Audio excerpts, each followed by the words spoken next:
Hi, welcome to livebait.tv. I'm Rose Giles, and I'm sitting here at the Moonbeam Cafe in Kensington Market with Gabe Swahney, one of the founders of the Murmur Project, an oral audio project founded by him in 2003 and his partner, Sean McKellive.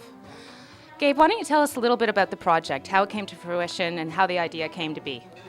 Murmur is an oral storytelling project where we record and collect people's personal stories, personal anecdotes about specific places in the city that are important to them, why this place is important to you, or some particular or transformative event or story that you have about this place. And we record these people telling these personal stories in their own voice. And in each of the places where we have a story, we put up a sign that has a telephone number on it. And the idea is that as people are wandering around the city, and they see these signs, they can pull out their cell phone and call the number on the sign and listen to the stories about the place where they're standing. Stories about why this place is important to someone else. I mean, we started the project in Toronto, and it's expanded beyond that now, but it's something that I think has, in a sense, Toronto is its birthplace for a reason. Other cities have a stronger sort of mythology of place. We have a sense of like stuff happened in Montreal and stuff happened in New York, but we don't really have a sense of stuff happened in Toronto. And we just don't have the sense of mythology of the city here. So this, we hope, is a way to try to help build that back. And how do you choose the sites? Because I noticed on the website you have different pictures, and let's say I had a story about a certain place. I guess I would contact you and tell you that place, and you would be interested, then you would put it up. Is that how it works?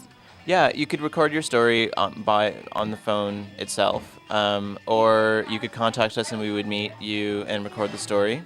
In terms of the specific locations, we put up signs wherever we have stories, but we do pick neighborhoods to launch in because it just gives us a bit more, sort of some parameters to do the story collection around. But it's generally just like neighborhoods that have an interesting, diverse story. In terms of how it got started, did it just start with a few stories and then grew from there? I mean, it launched in 2003, you said, so it's been going on for quite some time. So how has it evolved? Well, I guess it started off. With the partnership that we had with Terminus 1525, we got a great start at the beginning, launching it in Kensington and in Vancouver and in Montreal. After that, we expanded it to a few other neighborhoods in Toronto, and had the chance last year to do a little mini project in downtown Calgary.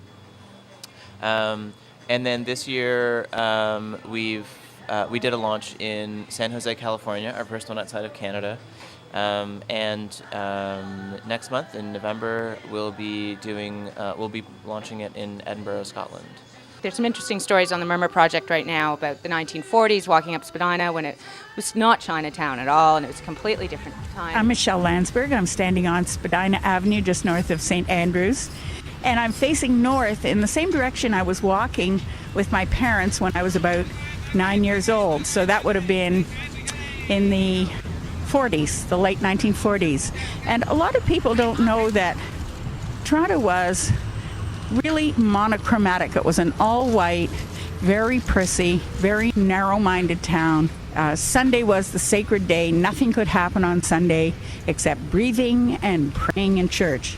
Well, thank you very much, Gabe. This has been great. It's a pleasure learning more about the Murmur Project, and thanks again. Thanks a lot.